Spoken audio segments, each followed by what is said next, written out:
Good morning, everyone. This is Jen from Augusta, and I am super excited that we have Becky Real with us today on this webinar. I'm going to give everybody, as usual, just a couple minutes to file in, grab your coffee, grab your seat, grab your notebook, um, and then we will get started. So it looks like we've got a lot of people filing in. Just give everybody just one more minute. I don't know about you all, but like I am so excited for summer and the sunshine. Becky, has it been like nice weather for you guys? Um, yeah, today's nice. It's Chicago, so Yeah. one day it's snowing and one day it's Awesome. Yeah, that's the thing I'm most excited. I live in Portland, Oregon. The summer here is incredible, but I'm so excited for spring to be over because my allergies have been insane. So really looking forward to the summer. yeah, same. Um, So, all right, we've got quite a few people here now, so I'm going to go ahead and jump in, and I know more people will join as we go. So, if you just joined, I'm Jen Waldron, one of the co-founders of Augusta, and I am very excited to have Becky Reel here with us today. She is going to be presenting for you all on building your high-value private pay network. And it's such an important topic, and there's so many corollaries with the way Augusta helps our customers improve their hiring process with our product. So I'm really excited to share some of those tie-ins at the end. For anybody who's not super familiar with Augusta yet, just 1 minute on us. Augusta basically helps you turn more of your applicants into hires. It's a software platform and a methodology that helps you build the hiring muscle in a process where you may need support.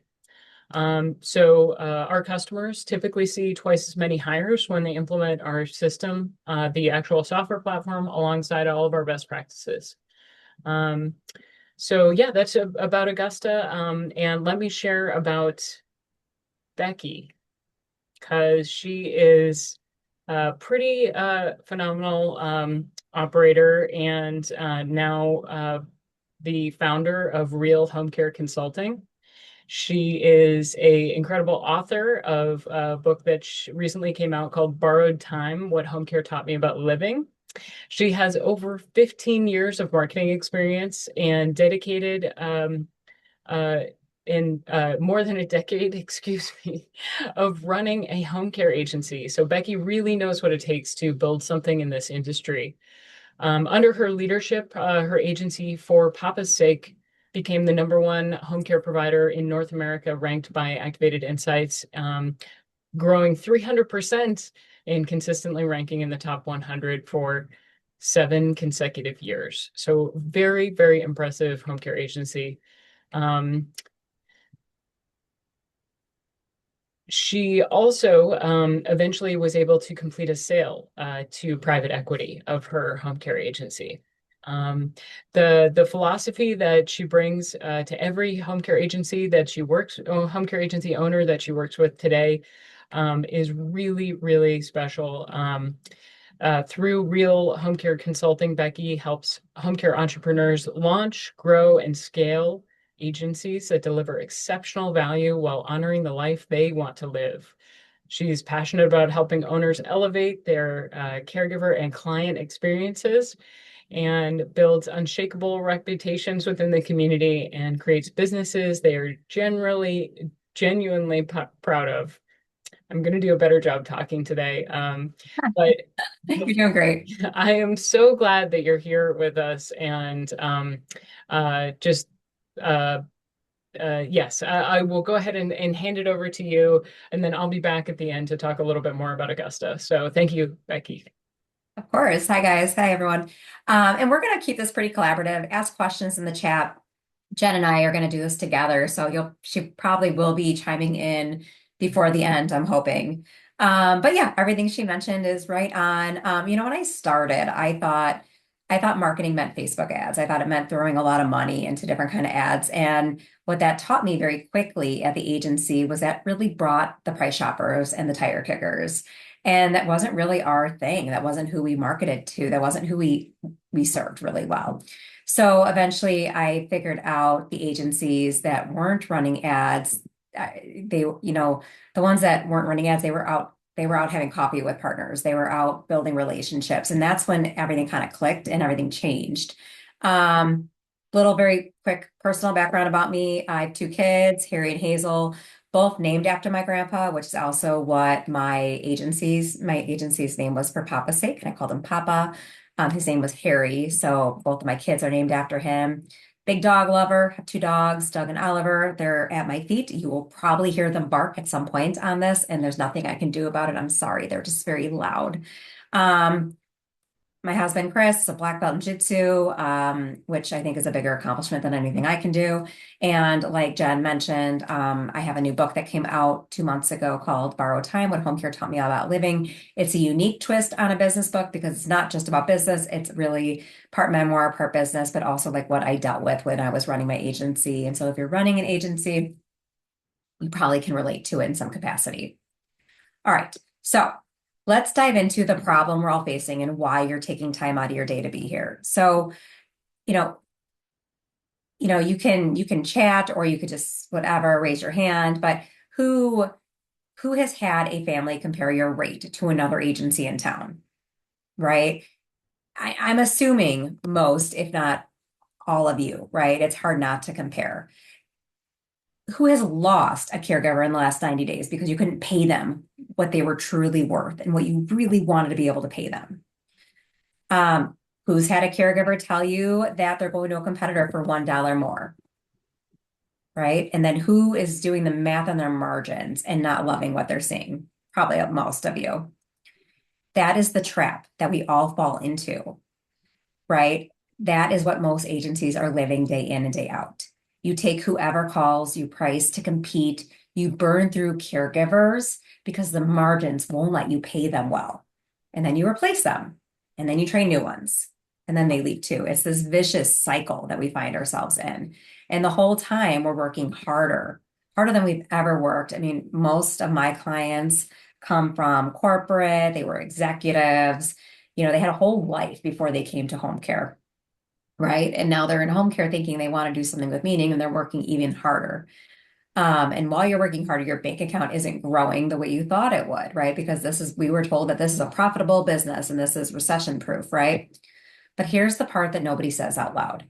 You start to wonder if you made a mistake, if you should have stayed with your corporate job, if this dream is a more expensive version of being employed by someone else.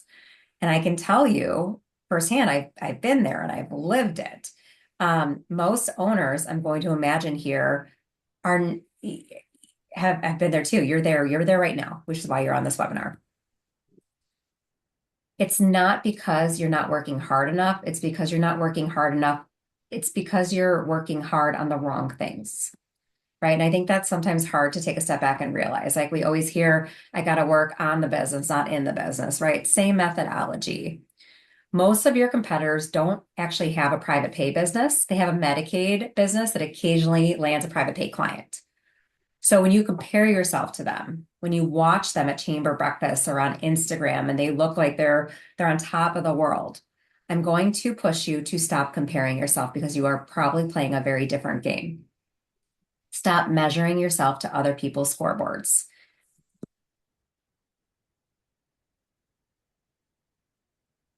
Sorry, so I show it to the okay. The problem that I find that so many agencies, and I am just as guilty. The problem we get into is that we say yes to everybody, everything and everybody, because we got into this business because we want to help people, because our heart is in the right place. When somebody calls, your instinct is say, yes, absolutely, I'll be there. You think about, oftentimes we think about when we say no, and it makes us the bad guy, right? Or we're going to get a bad review. Sorry, we're going to get a bad review because we said no, right? Or we're going to turn somebody off, or a referral partner is not going to refer to us anymore because we said no. You think saying no is just not in the cards. I remember when I had my agency, we're in the Chicago area, and the suburbs. And when I took over, we were not doing well as an agency. My parents started it and I took it over to help them build it up so they could retire. That was always the intention. They were not doing well. We could barely make payroll. There were a lot of things we had to fix. And I remember when I came in, I was like, we're going to take every single client because we had to at that point, right? And sometimes you do. But at some point, we realized that was not working for us. And we were taking clients downtown Chicago and South Chicago, which is like in traffic, it could be 2 hours. And realistically, how are we going to serve them? How are we going to find the right caregivers, right? So I'm going to argue that saying no is not making you the bad guy. Saying yes to everybody is actually the most selfish thing you can do, not only for your clients, but also your caregivers, and most of all for you guys. So let's talk about like when we say yes, how that traps us, right? So there's scattered services. When you accept every referral, you end up with Medicaid client and in one part of town, a dementia client in the middle, and then end of life hospice case on the other end. Your schedulers are pulling their hair out. Your schedulers are just running on fumes and they can't strategically schedule. Your caregivers are driving more than they're carrying. And now with gas, the gas prices, that's really cutting into your budget, right? There's no clear identity. If I ask the woman who works the front desk at your local senior center what your agency does, can she answer it in one sentence? Most owners cannot pass that test. They've said yes to everyone for so long, they don't have a story anymore. They have a list of services. And you need to remember that every agency does essentially the same thing, right? Home care is home care. We all do the same thing. We're all serving the same ADLs, but your story is really going to be your strongest differentiator. And you need to remember your story. And your story feeds into your identity. You're competing on the price, and that's attracting the wrong clients for you. The family who chooses you will choose you regardless if you're a few dollars more, right? The family that will choose you because you are a few dollars cheaper will leave you when someone else comes at a few dollars cheaper. You got to remember that, right? There's no loyalty when price is the deciding factor. You're renting clients, you're not building relationships. And this industry is all about those relationships. Quite frankly, I think the biggest one is just the exhaustion that you are going to be pushing your team. I'm a big believer in you investing in your team first, in your caregivers first, and everything stems out from there. Your caregivers are constantly switching clients, they're learning new families, and they're adjusting to new homes. That's exhausting. That cognitive load is enormous. And that's why they're tired. That's why they're just, it's not just the hours, it's the constant context of switching.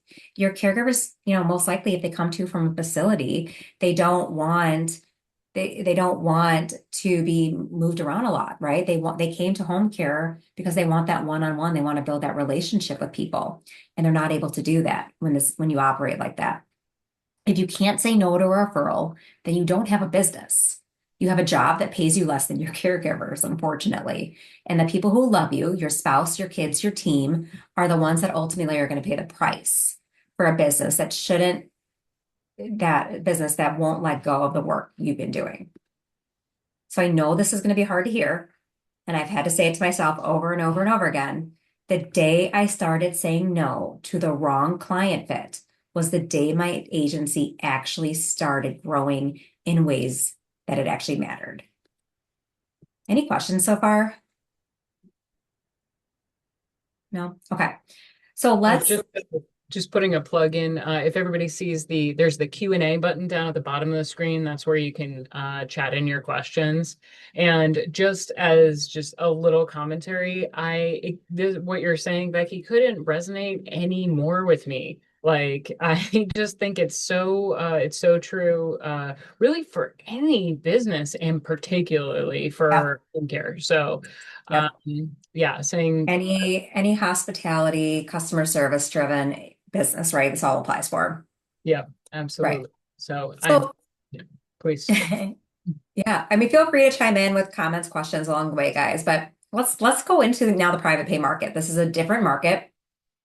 We all agree that there's a better way. Now let's talk about how do you actually reach those private pay clients? Because most agencies are marketing to private pay families without really understanding what makes them different, right? It's a different approach to VA, to long-term care, to Medicare, Medicaid. So you need to really understand the mindset of the private pay market before we go out to actually try to sell to that market. Okay.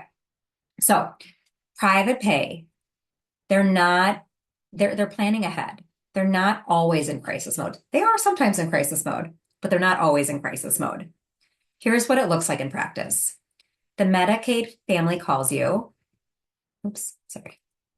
Sorry, guys. My computer is having a life of its own today. Okay. The Medicaid family calls you the day the mom gets discharged from the hospital. They need help by Friday, maybe sooner. The private pay family started thinking about this 6 months ago after Thanksgiving, after they noticed their mom was taking a turn, after something was changing with her. By the time they're calling you, they've already met with their financial planners. They've already talked about the long-term costs. They've had discussions as a family. They've already had conversations with their mom about her safety. They've already started researching the agencies. So you're not in the conversation early. You're not even in the conversation at all, which is why everything we're going to talk about today is about being known before the call even comes, right? And it's not a quick thing, right? It takes time. Private pay clients value quality and trust over the cost. That doesn't mean they're not careful about money.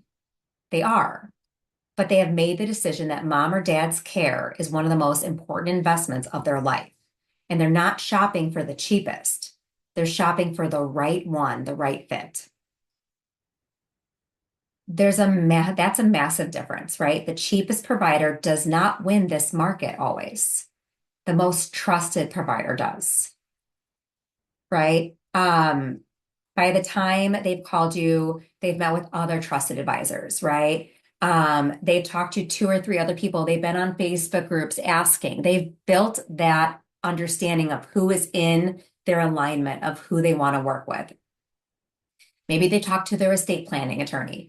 Maybe they talked to their financial planner. Maybe they talked to the mom's doctor or a friend at church. Excuse me. The recommendation pipeline is already running before they even get to you, which is why this is the entire game. It's not throwing money into ads on Facebook. They have different concerns than Medicaid families. Medicaid families are often focused on hours, on coverage, on the basics to get care in place. Private pay families are focused on dignity, continuity, communication, to me, which I think is one of the biggest ones, and trust. They want to know your caregivers are going to stay. They want to know that you're going to call them with updates and over communicate. They want to know that mom won't have 8 different caregivers coming through the house every week. There's a different sales. These are different kinds of sales conversations. You're not selling anything at this point, right? You're explaining, you're providing a service, you're building that trust. And I will tell you, if you're running the same intake for both conversations, you're losing the private pay families in the first few minutes. Let's dive into a little bit about what private pay families actually care about. They care about, will my loved one be safe and treated with dignity? That's going to be the deepest question. Underneath every intake call, that is the question. Will my mom be okay when I'm not there? Will she be embarrassed by needing help? Will the person show up and treat her like the woman she's always been? If your intake process doesn't answer this question, you're losing the families. You're losing the private pay families. They're asking questions like, can I trust this agency to show up consistently? Reliability is the #1 operational concern in private pay, period. These families have already been let down somewhere potentially along the way. And maybe they went the cheapest route initially and they're coming back to you because they saw what the cheapest option does. These families have been disappointed. Maybe by a Medicare home health team, maybe by a cleaner who stopped showing up. They're not asking, will you be cheap? They're asking, will you be there? They're asking, do you understand our specific family situation, or are we just another number? Private pay families want to feel heard. They want to feel known.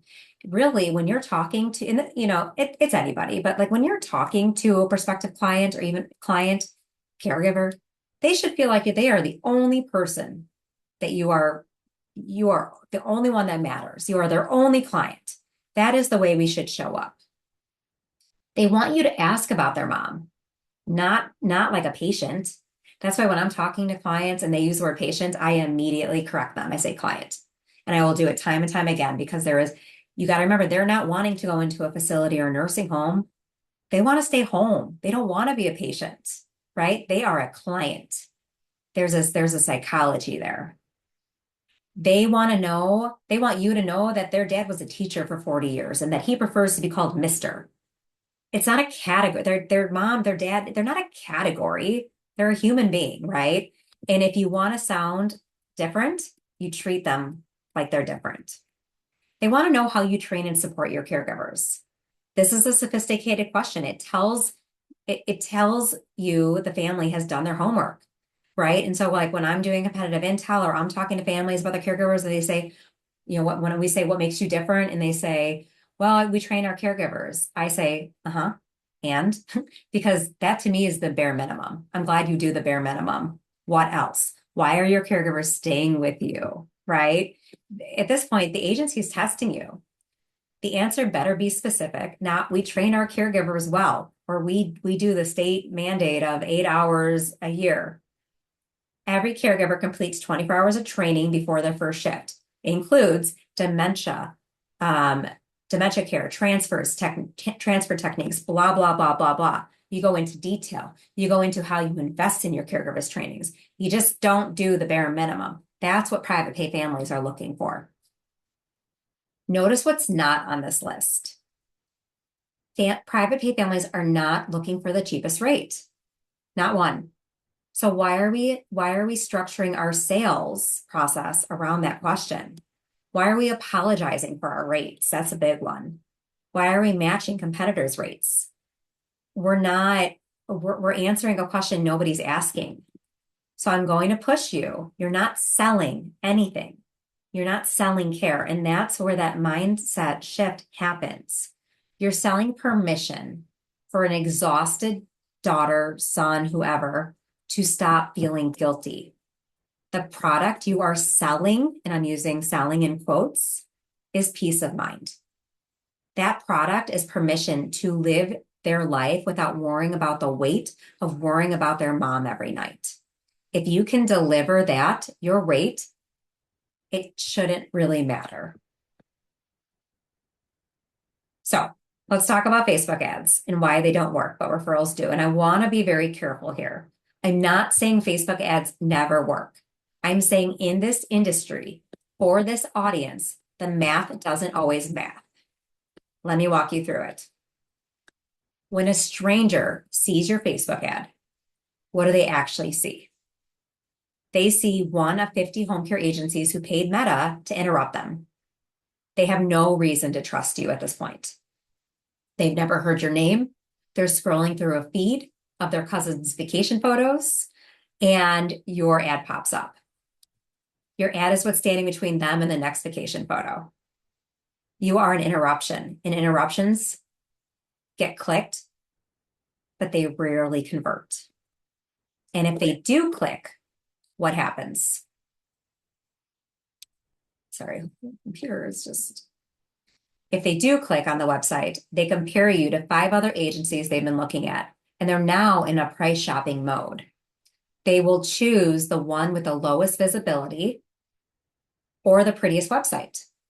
And when a competitor comes in 5% cheaper next year, they're going to switch because there was never any loyalty to begin with. Now let's compare that to a referral. The geriatric care manager calls you and says, I have a family that I would love for you to meet. The family arrives at the intake call and they're already trusting you because they already trust their advisor. They already trust that geriatric care manager. They're not comparing you to anybody. They've really taken what their geriatric care manager said to heart, and they're trusting that person to make that introduction, right? The geriatric care manager did all of that work for you. Instead of paying an ad on Facebook or anywhere else, it got sent directly to you by a trusted advisor, which means your intake conversion rate is 70 to 90%. 70 to 90% conversion rates from trusted advisors versus 10 to 20% on an ad click. The unit economics are not even close. And so that's why I'm a big believer on you do the work, you build the relationships. And is it going to happen immediately? No. But it shouldn't cost a lot of money to build out solid referrals. I'll tell you what we tracked at my agency. Our cost to acquire a referred client was effectively zero. Zero. I really was proud of that because I wanted to invest back into my caregivers and my team, and I wanted to pay them well, and I wanted to give them opportunities, and I wanted my office team to stay with me for a long time, and I had to pay them well, and I wanted to do crazy things like, after a few years, I think it was after 5 years of being with us, our admin team can take a trip anywhere in the world up to $10,000. Like, I wanted that for my team, right? But that meant I had to take that money from other places. So this is what worked for us. Our cost per acquired client through paid digital was hundreds of dollars. And when I first came into the agency, I did a lot of test and learn, right? I put a lot of money into SEM, into paid advertising, and it just wasn't bringing us the kind of clients that worked for us, right? We were high end. We wanted to be able to do the above and beyonds. We wanted to really be that boutique high-end agency. We didn't want the tire kickers, right? Your website, while it's incredibly important, right? It is. But your website is the least important thing right now you should be spending money on if you're trying to build referrals, right? You should be focusing on the attorneys, on other trusted advisors, pastors, best friends, that are in other community groups, right? Other business groups. Word of mouth is how decisions get made. So why are we using most of our marketing budget on the internet? Let's talk a little bit about the ROI of community investment. So referrals convert at 5 to 10% higher than other referral systems. Referred clients stay 2 to 3 years, while ad clients that find you via advertisements are going to stay around 6 to 12 months. And that information is daunting, right? So you're doing all this extra work, and for what? Shorter term clients. Let's say your average client is on with you about 20 hours a week at about $35 an hour. That's $700 a week. Over a year, that's roughly $36,000 in revenue. So a referred client who stays 2 years is $72,000 in lifetime revenue. A referred client who stays 3 years is over $100,000. Okay. An advertised client who stays 9 months is about $27,000. And you paid hundreds to acquire them. The referred clients are going to cost you zero. Zero ad spend required to make this happen. Every dollar you would have spent on Facebook ads is now going somewhere else. It can go to Caregiver pay, better training, Augusta, right? It can go to so many other factors that can help grow your business in other ways and bring you the right kind of clients. This philosophy, this model creates compound growth over time. Like I said, this doesn't happen overnight. It takes time to build a lasting relationship in your market, but I promise you, it's worth it. This creates compound growth over time. Year one of building referral relationships, it feels slow. It feels like nothing is happening. But I promise you, if you're doing it and you're doing it the right way, it does pay off. Year two, it'll start to click a little bit more. Year three is the moment where you can't keep up with the inbound leads and you're going on a wait list. And then you're stressed out about other things, right? But that's a good problem to have. And we can talk about that when you guys get there. I've watched this. This is what happened to our agency. And I watched this happen in numerous agencies that I work with. Compound growth is real, but it requires patience and it requires putting yourself out there, which is not always easy. I'm an introvert, and I think people are always really surprised to hear that about me. After a long day of meetings, like I need to go take a nap. I can't be around people. Like I get drained very easily. So this was hard for me to do, but you do it because you find the people that have common missions, and it's easier to align yourself with that. I used to always tell people that I always thought I was really awkward, right? And maybe I am in some ways, but I always thought I was really awkward because I'm really, really terrible at small talk. Like I'm that person that says the really awkward and strange things in small talk because I don't know how to do it. But what I've learned over my years as an entrepreneur is it's not that I'm awkward, it's that I really just don't do in genuine conversation well. So you get me in a room with people though that are talking about home care and talking about aging in place or anything that I'm passionate about, and I don't feel awkward anymore. And that's what home care did for me because I'm so passionate about this. I can talk to anybody all day, every day, right? And so you got to find your people that you can align with, right? So I'd like to dive into what I call the low-hanging fruit on what to focus on, especially if you're a newer agency. Becky, Hey, before I'm oh, gonna just pause you real quick. We have a couple questions, if that's okay, okay. of I actually course. think you might be getting to one of them, but I'll just tee it up for you, okay? Okay. So Kristen is wondering who are the best referral sources? Rehab, hospitals, geriatric care managers? You're like right, you're right, you're right on my next slide, my friend. Yeah. We're gonna talk about that. We're gonna Cool. go into it next. Yep. Awesome. And then Chanticleer was just kind of like wanting to clarify, I think, a little bit about how you had mentioned referral sources being like $0 in terms of like investment. So Yeah. Chanticleer was mentioning that like what about the cost of maintaining and growing those relationships, like headcount, meals, thank yous.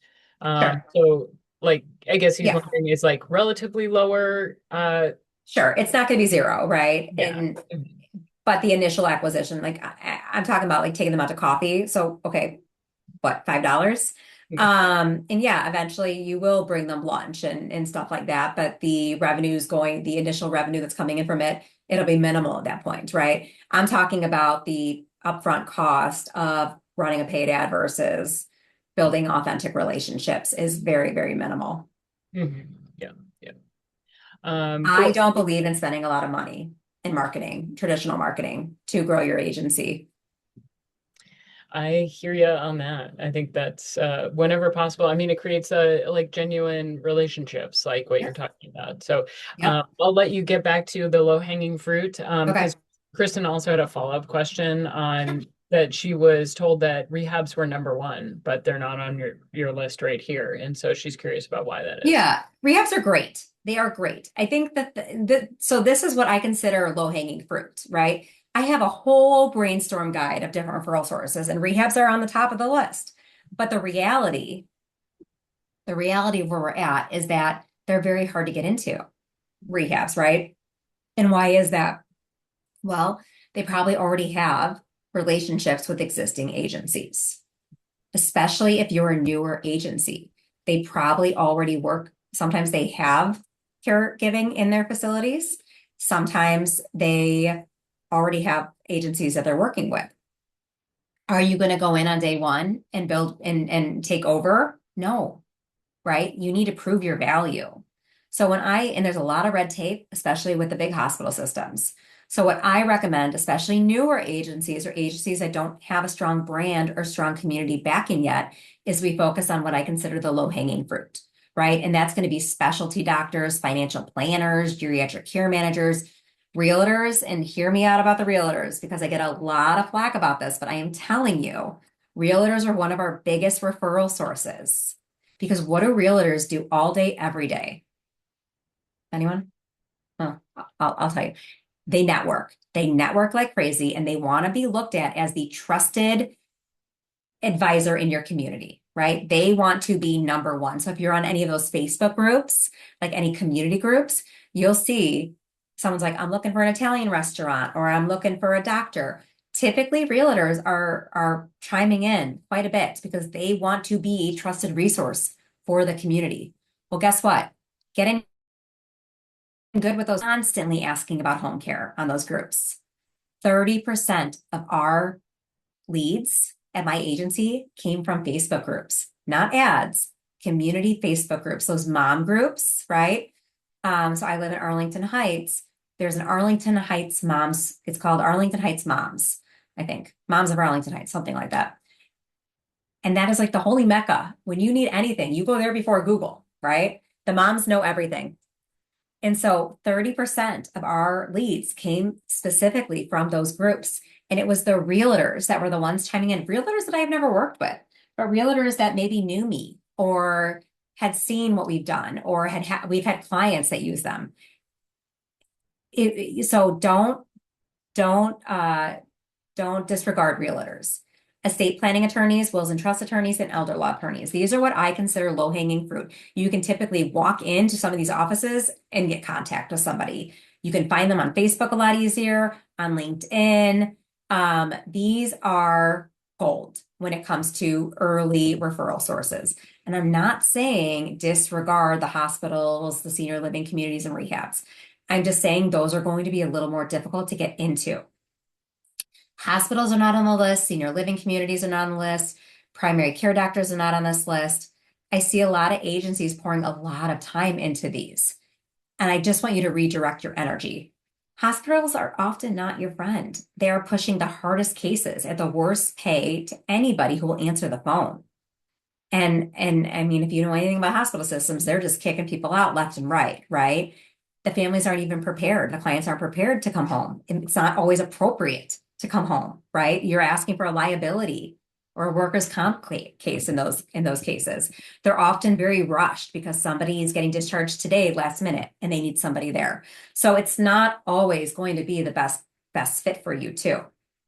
You can build a hospital relationship, but it should not be your primary strategy. Senior living communities. Many of them use 4 or 5 home care agencies at the same time. They put your brochure on a table with everyone else's, and you become a vendor to them at that point, right? There are exceptions. There's smaller communities that pick one agency, and you could become their preferred provider. But again, that takes time.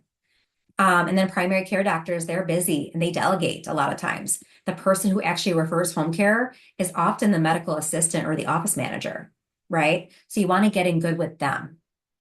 But the bigger issue I have with primary care is that they see patients from a huge range of acuity, and most of them are not in the moment to decide if they need home care. Specialty doctors see patients at exact moments of the decision, cardiologists, neurologists, audiologists. So that's why I like to focus on the specialty doctors, right? These 6 categories here, they all share something. They are advisors in some capacity. They are trusted. They have ongoing relationships with families. They are present in the moment that home care is brought up. And that's where we should really shift our focus. Okay, so I know we're running a little short on time, so I'm going to start talking a little fast. I was going to say, Chanticleer had another question. Sure.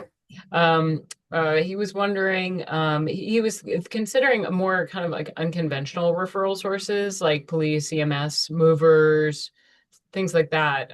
Do you have any other recommendations or any thoughts about that? Here's what I will say. There's no bad referral, right? And what I would encourage you to do is focus on, instead of like specifics, a lot of clients of ours, they'll come in and like, okay, well, how does that relate to seniors? Like they only will join senior groups, right? Senior networking groups and things like that. And while there's value in that, you have to remember that you're focusing on your community. You're providing a service for your community first and foremost.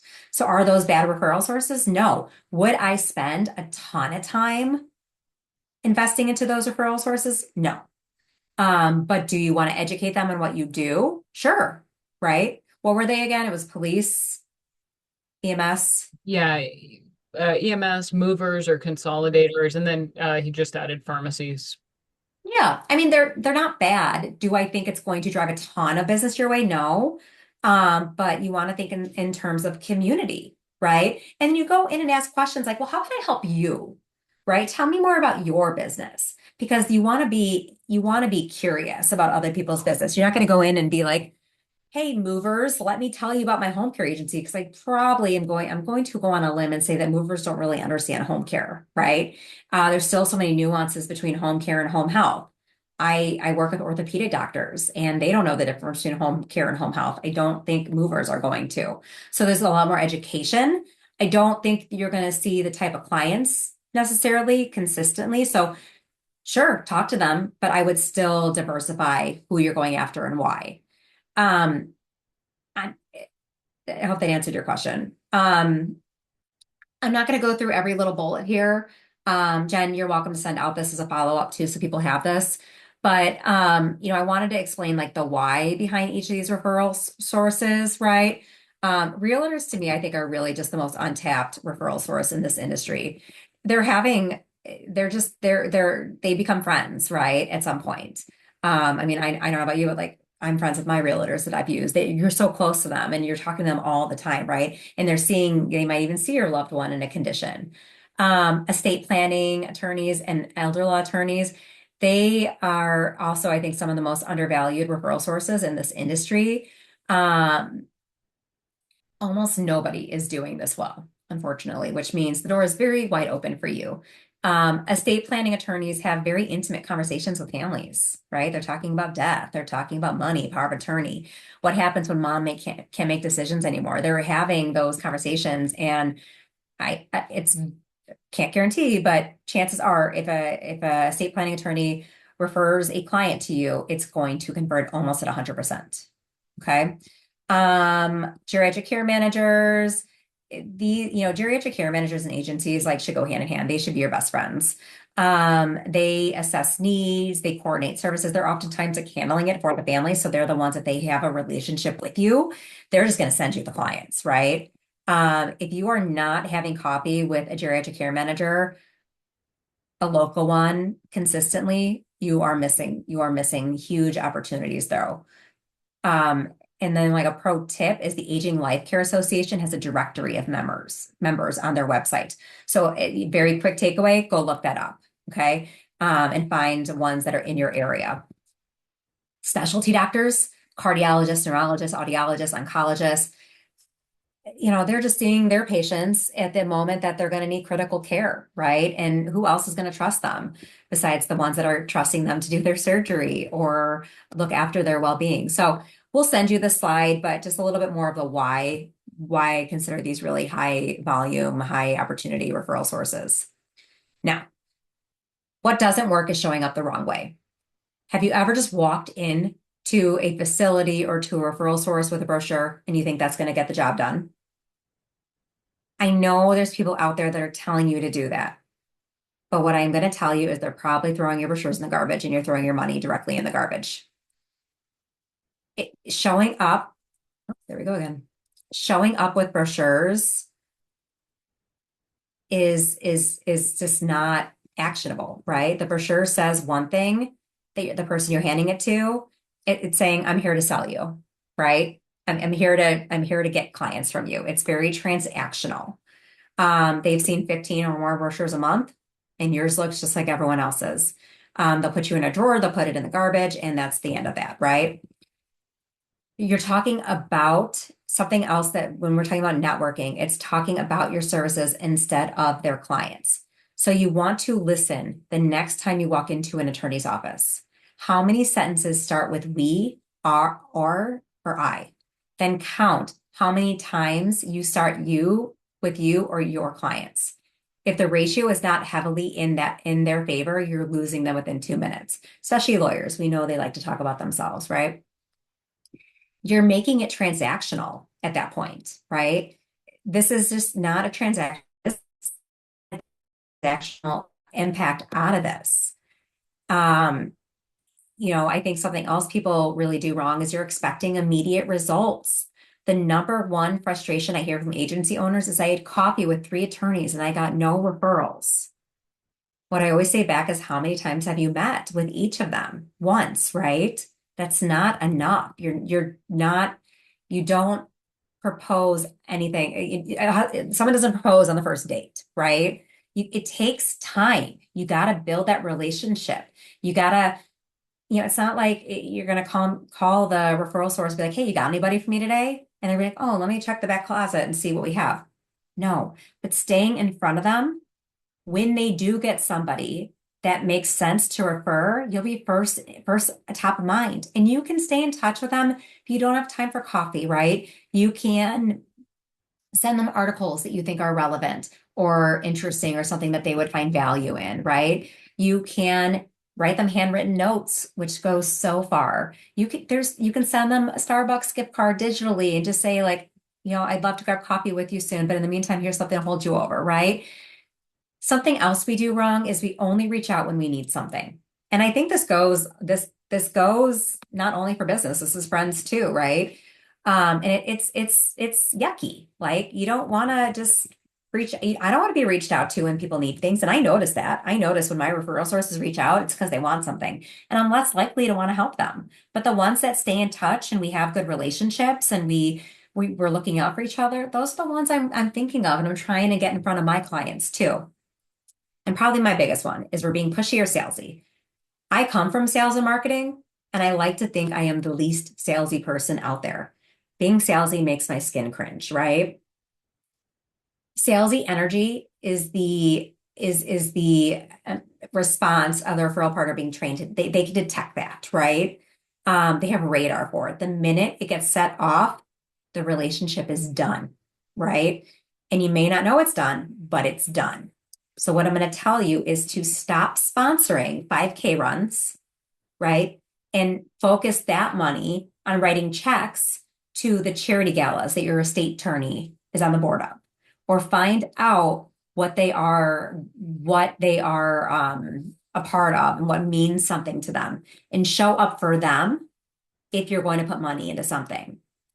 Stop showing up at chamber breakfasts just to show up, but be strategic about it.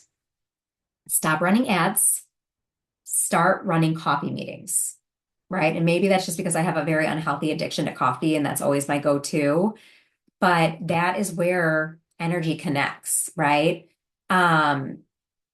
So focus on when we're focused on referrals, you have to remember you need to be authentic in what you're doing.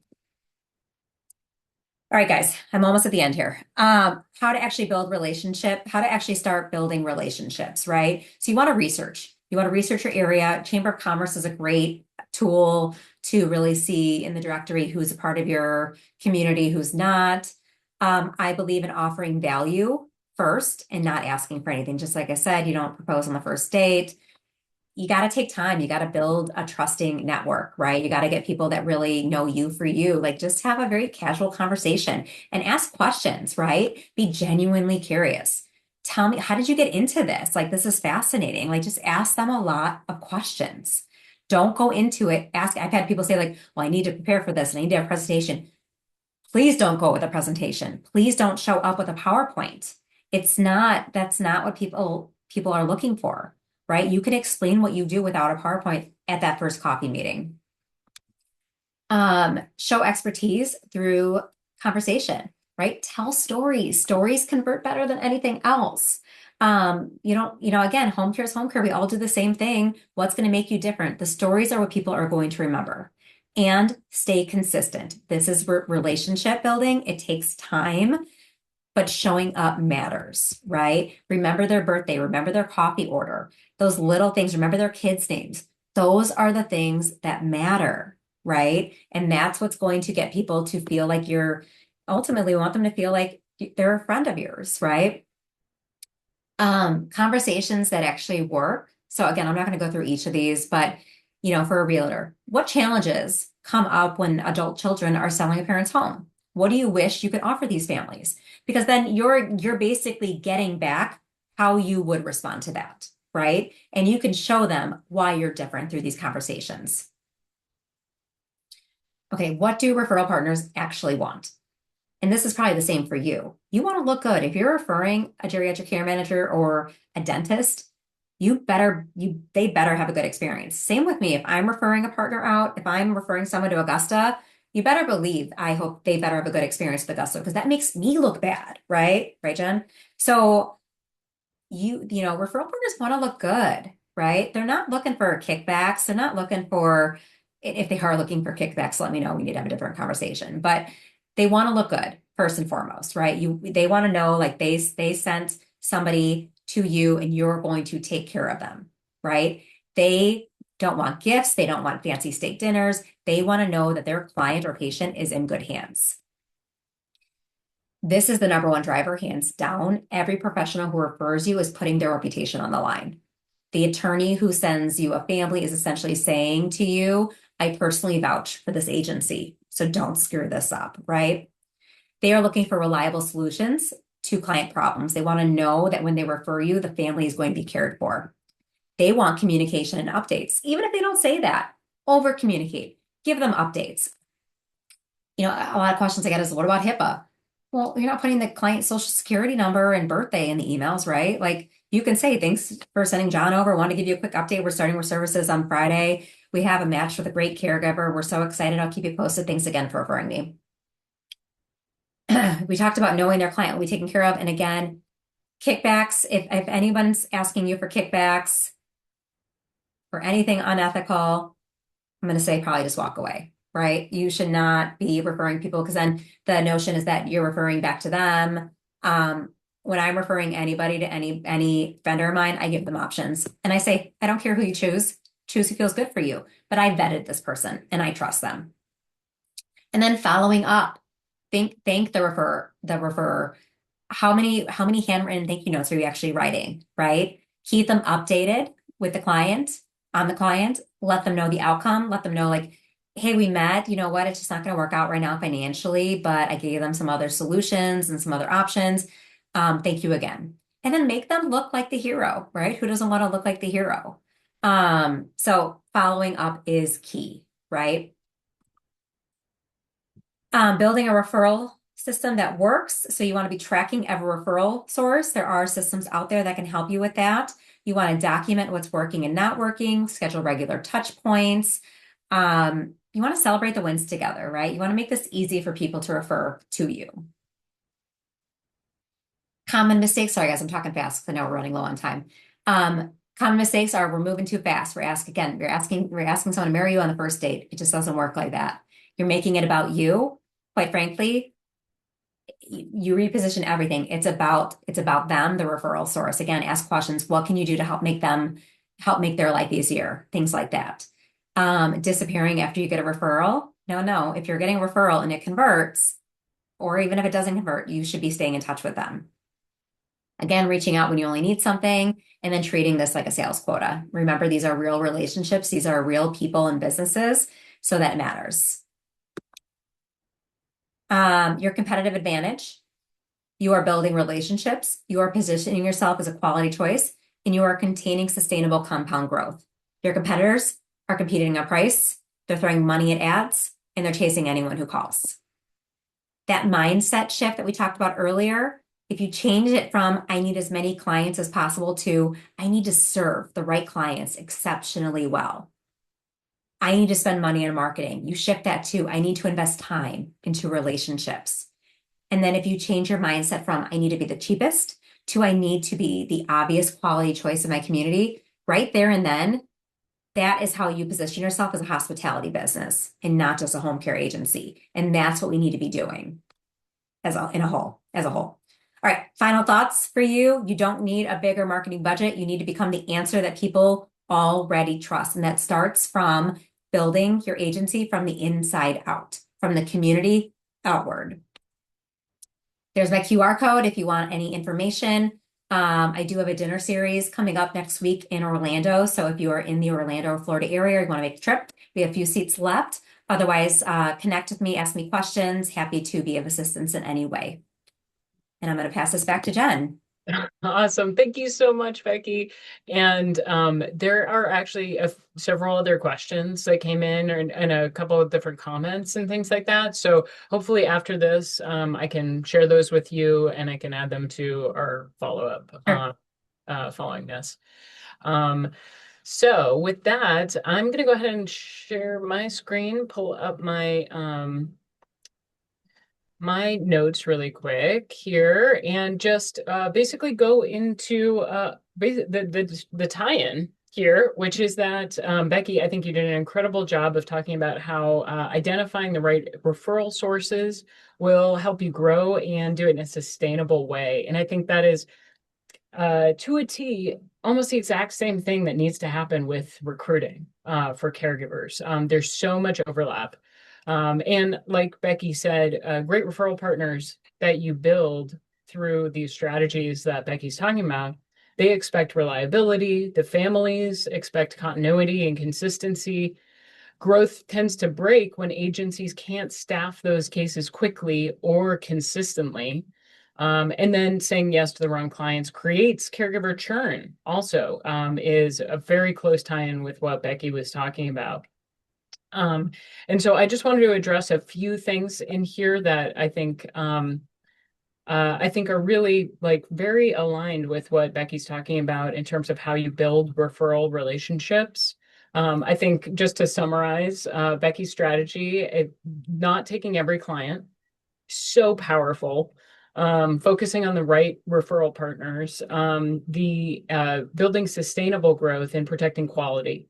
I think that's really the core. If I was to narrow it down myself, which is what I tried to do, there's then the Augusta strategy. It's really the same focus that applies to caregivers as it does to clients. Um, the first thing is don't hire caregivers for cases that you can't reliably serve unless you have extreme clarity. So I am all for always be hiring, always be selling, marketing, always be hiring for caregivers. You like they both need to be happening at all times, like, and I'm not saying don't hire a caregiver if you don't have a case for them right now, because cases change all the time, right? Like your whole entire schedule could be different tomorrow than it is today. So always keep hiring. But when you are hiring somebody for a case that you can't reliably staff right now, like, then you have to be exceptionally clear with the caregiver, not, hey, I'm going to try and get you the hours that you want. I'm going to get you the hours that you want by the end of this month. And if that doesn't happen, let's have an agreement about what's going to happen next. So that's what I'm talking about don't hire caregivers that you can't staff for cases that you can reliably serve. Focus on your ideal caregiver profile to evaluate a potential employee. I'm going to go more into detail about that in a second. Build sustainable staffing. Protect your caregiver fit and speed to need. So I'm going to talk just a little bit more about those. I'm going to do it quickly with the amount of time that we have. The why caregiver recruitment breaks. Becky talked about a lot of this stuff. It's almost the exact same as the way your clients interact with your caregivers. It's so intertwined. But essentially, what it comes down to, a lot of people, I think, when you ask them why caregivers leave, they uh, they either may not know or feel like they don't have concrete reasons why.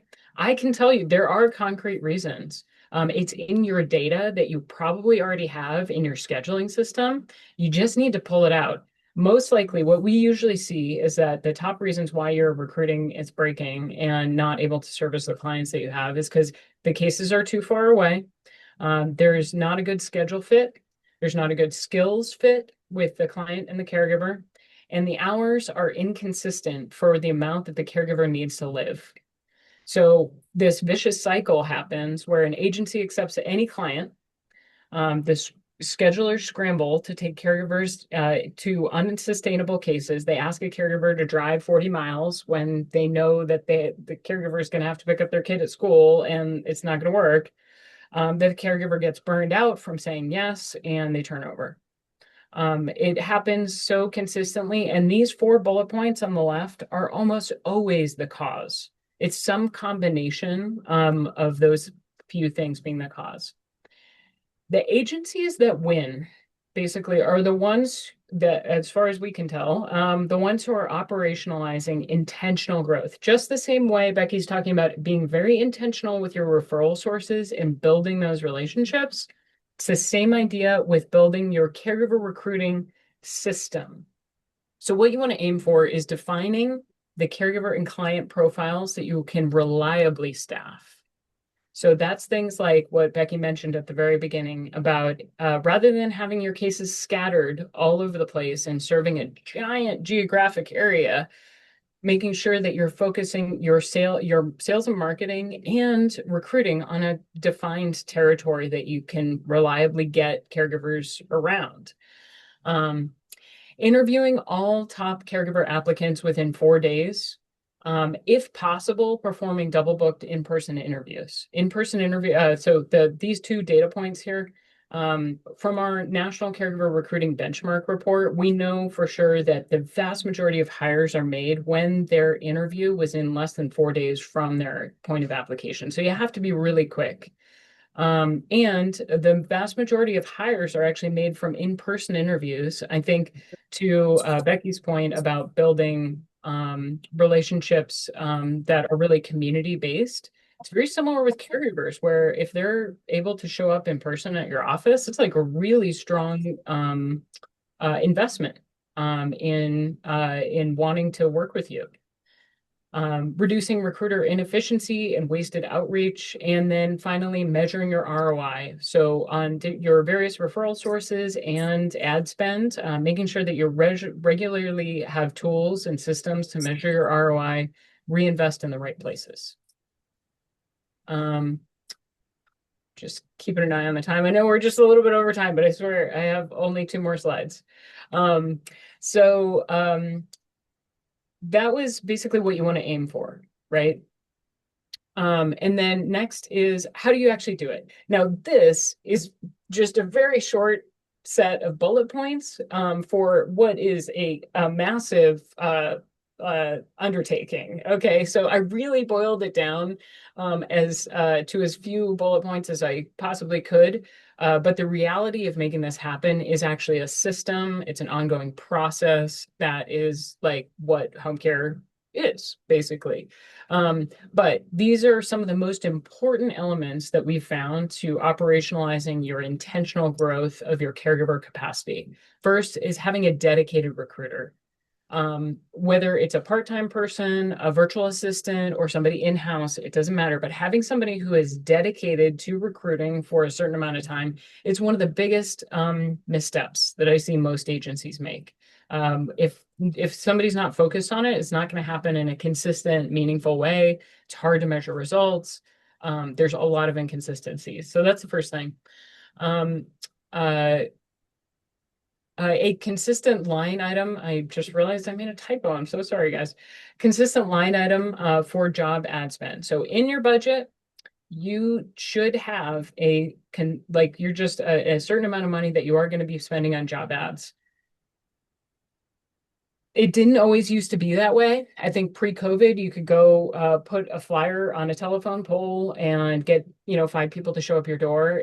Recruiting landscape is very different now. I still strongly recommend doing in-person relationship building for caregiver recruitment with schools and in community centers and flyers in the bagel shop and all different types of things. But the majority of applicants today actually do come from Indeed.com. It's about 66% of applicants originate from Indeed today. And that site has the highest volume, and they also now basically require ad spend. So you just got to put a line item in your budget. If you don't have one, I would change that immediately. Clearly define your caregiver profile, your ideal caregiver profile. We have a whole separate seminar that we do on this for our customers. But basically it is the idea that there is a specific type of person that you can reliably staff based on the types of clients that you're willing to take. And the thing is, it's not just a recruiter who's deciding this, who decides this is the caregiver who's the most compassionate, and that's our ideal caregiver. That's not what I mean. What I mean is that as a business, you have decided that caregivers and schedulers and recruiters and care coordinators, everybody's on the same page about what it looks like to hire a ideal caregiver. So that means we are willing to staff them within this radius. If they ask for 40 hours and we can't get it to them, we will give them a specific timeline and set of clear expectations of what's going to happen if they don't get those hours, or they might not be a good fit right now. And we'll say, hey, we're going to, as soon as we have enough hours to meet your needs, we'll reach back out.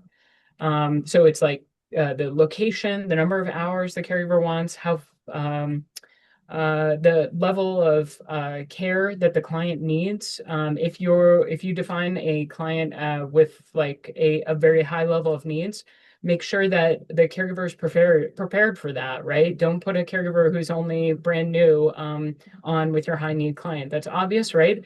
But these are the types of very concrete data points that I'm talking about that define your ideal caregiver profile. And it's not, as I said, it's not just recruiting, it's recruiting, it's your entire business, basically, of what is your matching caregiver to your matching client.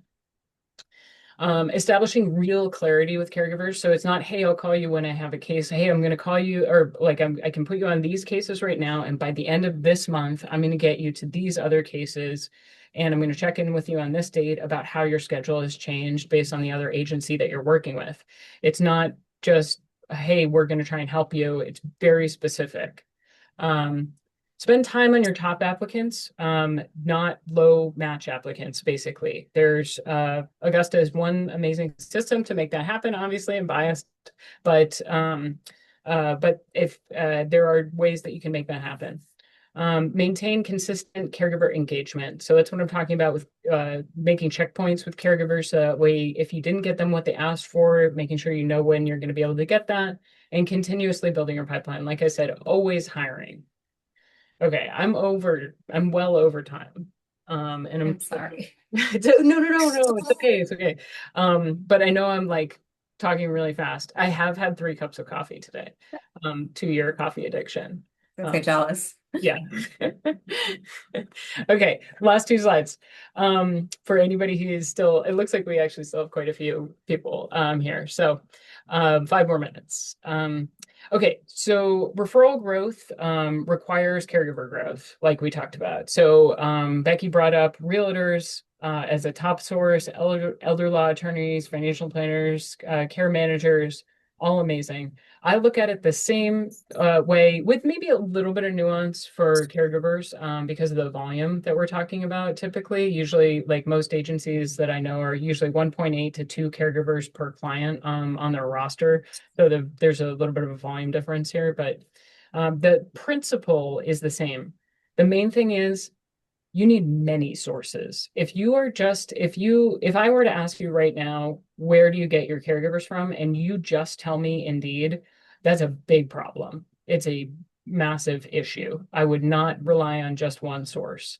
Indeed has the highest volume, so it's very much worth it to pay the ad spend, and there are great caregivers on there. I know it. Our customers hire thousands of people from Indeed every quarter. But you also need to have a local recruiting presence. So relationships with CNA schools or community colleges, relationships in independent living communities where older folks, might be interested in having some part-time work and can be great companion or kind of like really low-level personal caregivers. Indeed, your own website can be an incredible source. The people who visit your website are very high intent, usually in terms of caregivers. They really are interested in your business, not just one click applying to 15 jobs on Indeed. Google ads tend to actually be quite high ROI. Social ads also can be good ROI for caregivers. It depends. The, uh, each service area is a bit different with social ads, so that's something to think about. Believe it or not, Craigslist still a great source of caregiver applicants, and it's so inexpensive that if you find one great caregiver, then it was worth it. So those I know it went really fast, so happy to take any questions after this. Always feel free to reach out to me. I'm going to put my contact info up on the screen in a second. But I think in sum here, from what you heard from Becky and hopefully what I was able to share with you, I know that the agencies who do these 2 things are going to win. They build trusted relationships in the community and intentional caregiver capacity. So hopefully everybody got something out of this presentation. If you want to learn more about Augusta, You've obviously been to our website already, but you can go schedule a consultation.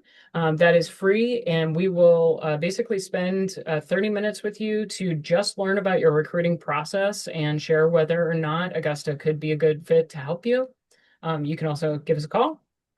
And then here's Becky's contact info again. So please do reach out to her if you want to talk with her more about growing your business. So um, I will just leave this up on the screen for just a minute here and say, hey, Becky, thank you so much for sharing your knowledge and expertise. I got a lot out of this, and I hope everybody in the audience did as well.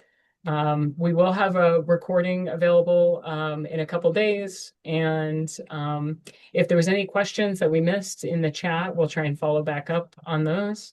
Um, and thank you again, everybody. Thank you, Becky. Thank you. Thanks for having me. Yeah. Okay, bye. Bye.